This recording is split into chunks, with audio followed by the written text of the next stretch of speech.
Alors, le 13 novembre, au-delà de ce qui s'est passé au sein du Bataclan, l'attaque du 13 novembre, c'est l'attaque la plus violente que notre pays, l'attaque terroriste la plus violente que notre pays a subie depuis toujours. Et beaucoup au sein de la haute administration et du gouvernement n'avaient pas une claire conscience de l'ampleur de ce qui risquait de nous arriver. Pourtant, nous étions prévenus. L'État islamique avait, en septembre 2014, par la voix de son porte-parole, Al-Adnani, menacé directement la France. Il y avait eu le précédent de Charlie.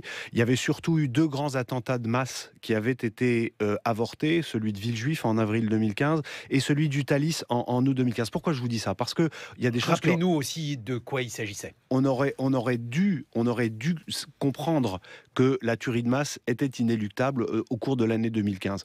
Mais malheureusement, l'expérience fait que souvent, tant que c'est pas arrivé, les gens ne le conçoivent pas. L'intervention massive nécessaire au sein d'une salle de spectacle ou d'un stade au cours de laquelle, au sein de laquelle un massacre était en cours, c'était une hypothèse qui sur le papier était prévue, mais qui dans sa réalité, dans sa réalité seconde par seconde n'avait pas été complètement conceptualisée. On était resté sur le vieux schéma qu'en cas de prise d'otage, c'était une unité d'intervention qui devait intervenir. Mais les unités d'intervention, elles mettent des dizaines de minutes, si ce n'est une heure, pour intervenir. La question, c'est qu'est-ce qu'on fait en attendant? Le Thalys, on se souvient effectivement qu'il y avait eu un homme armé qui avait été désarmé. Voilà, dans le Thalys, il y avait un terroriste avait tenté d'attaquer avec une Kalachnikov et le courage combiné d'un Français, d'un Franco-Américain, puis de 3 Américains avait permis d'éviter un massacre. Mais l'intention et le commencement d'exécution, comme on dit en droit, de ce massacre avait déjà eu lieu. Villejuif en avril 2015, c'était l'attaque d'une ou de 2 églises à Villejuif qui avait avorté. Et Aurélie Châtelain, qui était garée là, avait été tuée,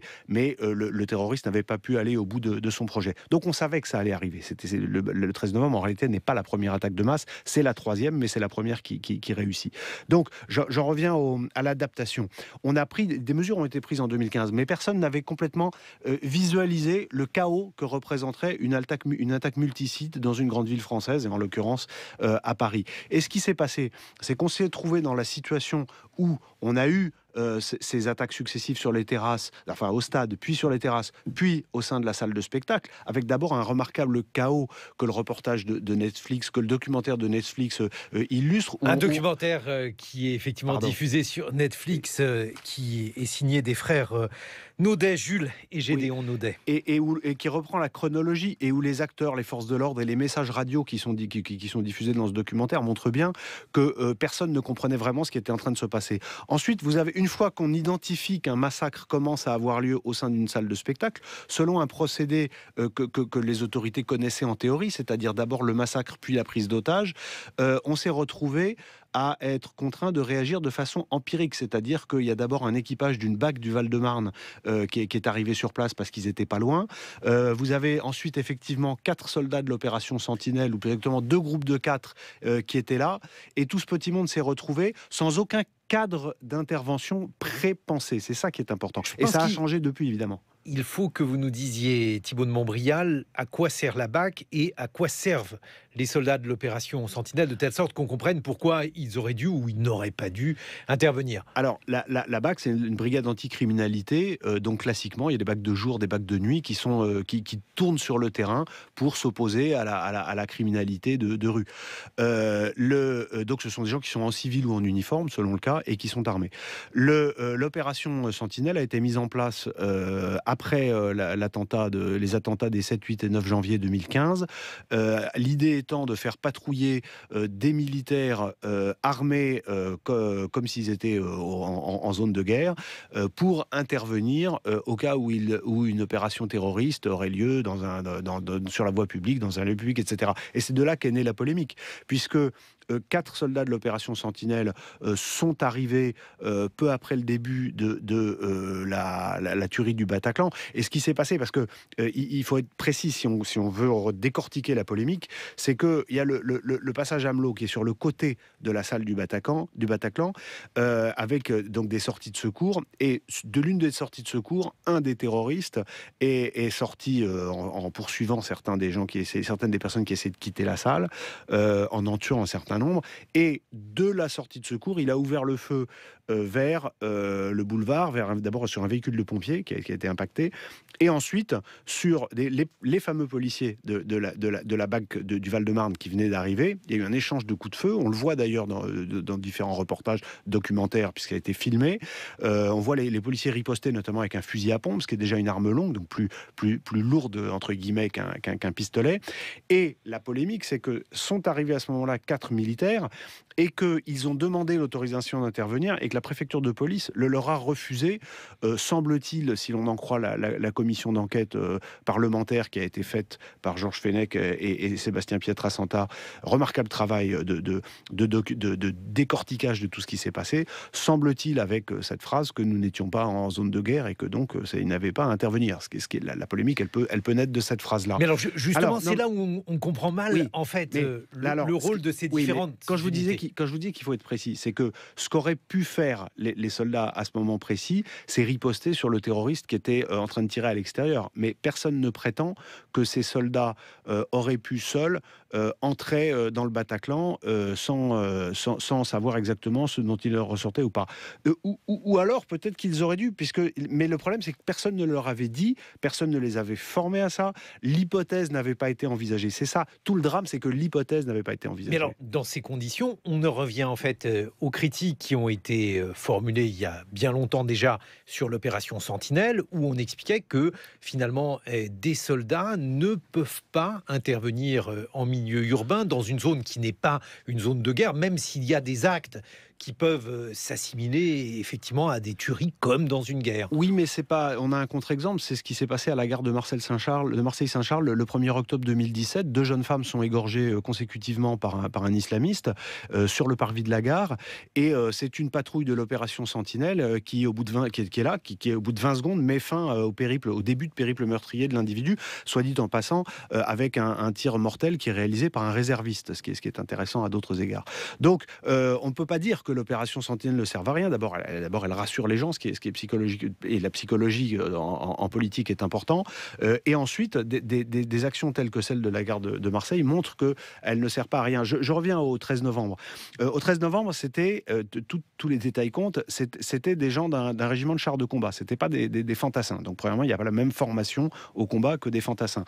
Deuxièmement, on est donc dans un contexte de chaos total où ils n'ont pas d'ordre préalable. Que faire si ça arrive? Ce qui a changé, hein, c'est absolument essentiel de savoir que ça a changé.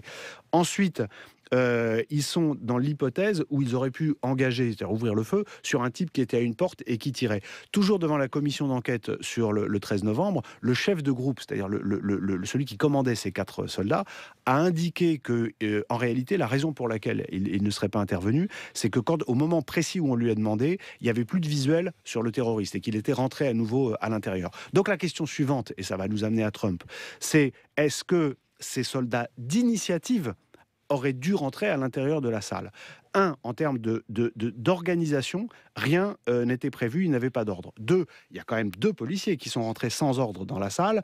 Ils sont devenus des héros, anonymes pour des questions de sécurité. C'est le commissaire commandant adjoint de la brigade anticriminalité de nuit et son chauffeur qui sont rentrés avec leur simple pistolet et qui ont tué l'un des 3 terroristes, mettant d'ailleurs fin à la séquence massacre et sauvant très vraisemblablement des dizaines, si ce n'est des centaines de vies. Donc, d'initiative, les gens peuvent faire quelque chose. Et on sait que en cas d'attentat de masse, la seule chose qui fait cesser l'attentat, c'est la riposte par le feu. Donc la question, c'est comment est-ce qu'on s'organise pour que la riposte par le feu puisse être opposée le plus vite possible à un attentat. Qu'est-ce qui a changé depuis le 13 novembre, Thibault de Montbrial? Sous la houlette de Bernard Cazeneuve, ministre de l'Intérieur d'alors, il y a eu une réflexion donc, sur l'intervention.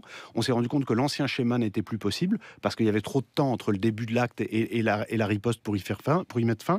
Et donc, il y a eu un nouveau schéma national d'intervention, c'est son nom, qui a été présenté le 21 avril 2016, et d'où, pour faire simple, et c'est ça la grande différence par rapport au sujet sur lequel vous m'interrogez, il résulte que désormais, en cas d'attaque de masse, et y compris dans un établissement recevant du public, ce sont les primo-intervenants, c'est-à-dire toutes les forces de l'ordre qui, par hasard, passaient par là, parce que par hypothèse, personne ne s'y attend, qui se regroupent et qui ont le droit, et en tout cas ont reçu les instructions qu'elles peuvent y aller, c'est-à-dire rentrer au sein de l'établissement pour aller affronter les terroristes, pour les fixer, pour les détourner du massacre, y compris de façon complètement empirique et sans que ce soit une obligation. C'est-à-dire que si un équipage de police secours arrive, il y en a un qui peut tout à fait dire moi je le sens pas, j'y vais pas, et deux autres qui y vont. C'est en tout cas la grande différence, c'est qu'on leur a dit qu'ils pouvaient le faire et sans doute ils devaient le faire. Ce qui n'était pas le cas le 13 novembre. Vous dites de manière empirique, ça veut dire que ces gens-là ne sont pas formés? Alors, c'est évidemment la question suivante. Il y a eu une amélioration d'abord du matériel.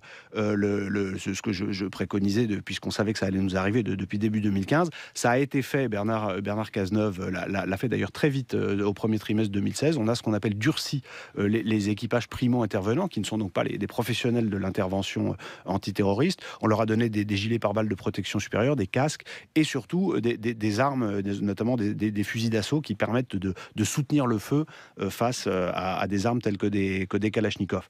Donc, se pose ensuite la question de l'entraînement. Il y a eu une amélioration de l'entraînement, mais ça reste malgré tout, on parle d'unités qui ne sont pas des unités antiterroristes et dont les missions du quotidien sont tout à fait différentes. Et donc, la question entre le temps de service, le temps de repos et l'entraînement, c'est vrai qu'il y a encore des difficultés à ce sujet. Vous dites qu'à Marseille, c'est un réserviste qui est intervenu. Quelles conséquences ?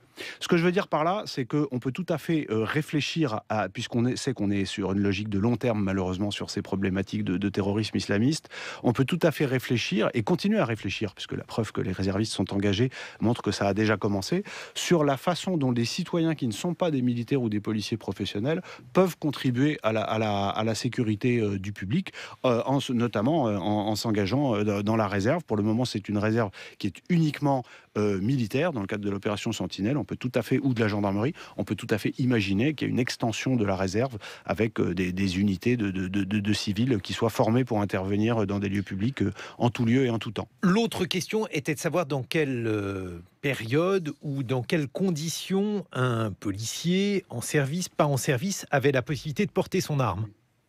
Alors ça, c'est une question absolument capitale. Je vais vous raconter une anecdote. Je suis notamment l'avocat d'un commissaire de police qui s'appelle Arnaud Beldon, qui était au Bataclan dans la salle le soir du 13 novembre avec sa compagne et qui était hors service. Ils étaient en week-end, détendus. Ils allaient assister à un concert de rock. Il y est allé sans son arme après avoir hésité, mais il a considéré qu'il y avait peut-être des problèmes avec la fouille à l'entrée, etc. Il n'a cessé de me dire depuis. Alors Arnaud Beldon a pris une balle de Kalachnikov dans la colonne vertébrale. Il est aujourd'hui paraplégique et souffre énormément, a été opéré plusieurs fois, il vit vraiment des moments difficiles. Et on parle régulièrement, et il m'a dit, notamment après la phrase de Donald Trump que vous avez passée tout à l'heure, que tous les gens sensés qui ont été confrontés à ce qui s'est passé, et en tout cas lui, c'est sa conviction absolue, ne peuvent pas s'opposer à ce que dans les établissements recevant du public, comme dans les transports, comme dans les centres commerciaux, les gens qui sont formés par l'État pour porter une arme en service ne puisse pas la porter hors service. Il est absolument certain que si quelqu'un d'armé et de formé avait été au Bataclan, ça aurait augmenté. On peut pas être certain. C'est pas mathématique. S'il avait été tué en premier, la discussion aurait été clôturée. Mais aurait pu riposter et sans doute, en tout cas, considérablement gêner les terroristes. Et Arnaud Beldon, commissaire, m'a autorisé à dire en son nom que lui milite plus que jamais pour que ses collègues policiers et gendarmes puissent portent leur arme, parce qu'ils ont le droit de le faire partout hors service. Mais le problème, c'est que de nombreux patrons d'établissements recevant du public, qui sont des salles et des stades privés, refusent ces fonctionnaires, ce qui va à l'encontre de la mesure qui avait été décidée par le gouvernement en 2016 et qui est une mesure, encore une fois, dans l'intérêt du public, donc dans l'intérêt du public et des salariés de ces établissements recevant du public. Et je vous le dis avec beaucoup de sérénité, c'est une aberration totale. C'est-à-dire qu'il faut, et je crois d'ailleurs qu'une proposition de loi sera bientôt déposée au Sénat, il faut contraindre ceux des chefs d'établissement qui reçoivent du public, qui refusent les policiers ou les gendarmes armés, à les accueillir armés. Il en va de leur sécurité, de celle de leur public et de celle de leurs salariés. L'une des questions qui se pose, Thibaut de Montbrial, elle est d'ailleurs double. D'une part, on a désarmé les policiers hors service parce qu'on considérait qu'ils pouvaient user contre eux de leurs armes. On a beaucoup évoqué le suicide des policiers avec, comme on le sait, un taux de suicide plus important que dans la population. Et puis, l'autre argument, c'est un policier hors service représente-t-il toujours l'État ? Et en France, on a une culture des armes qui est beaucoup plus restrictive qu'aux États-Unis, évidemment. Oui, mais alors d'abord sur le suicide, à ce moment-là, il faut leur interdire les pharmacies et les quais de gare, hein. Donc, je pense que c'est un sujet, c'est une comparaison qui permet de régler la difficulté. Et deuxièmement, pour je pense que l'argument que vous opposez, c'est un argument qui ne tient pas, puisqu'à partir du moment où le sujet, c'est d'assurer la sécurité de nos concitoyens, et que des gens qui sont habilités, qui sont formés, et qui ont donc le droit, avec la capacité, etc., tout ça réglé en amont, de porter une arme, par exemple de 9 heures à 18 heures, ont tout à fait cette capacité et ce discernement pour l'apporter ensuite. Après, c'est une question de responsabilité personnelle. Si c'est le soir où ils vont fêter l'anniversaire d'un copain et ils ont envie de se lâcher un peu sur l'alcool, il y a une question de responsabilité personnelle à ne pas la prendre. Mais pour le reste, évidemment que l'État doit protéger ses citoyens, et le fait de laisser des gens habilités, formés, responsables porter leur arme en dehors du service, c'est augmenter gratuitement, en plus en termes de budget, significativement la capacité de riposte antiterroriste, et donc d'augmenter la sécurité de nos concitoyens. Y a-t-il un pays où ce type de mesure est en cours? Je ne parle pas des pays, bien entendu, comme les États-Unis, où là, c'est le port d'armes qui est très largement généralisé. Eh bien, écoutez, en Allemagne, dans un train, il y a 15 jours, il y a une policière hors service qui est intervenue, un individu qui était en train de commencer qui a poignardé 2 personnes. Le chauffeur du train a demandé s'il y avait un policier armé dans le train. C'est une jeune policière qui est rentrée chez elle, qui est intervenue et qui a neutralisé le terroriste. Enfin, l'assaillant, en tout cas. Je ne sais pas si c'était un terroriste, c'était pas très clair.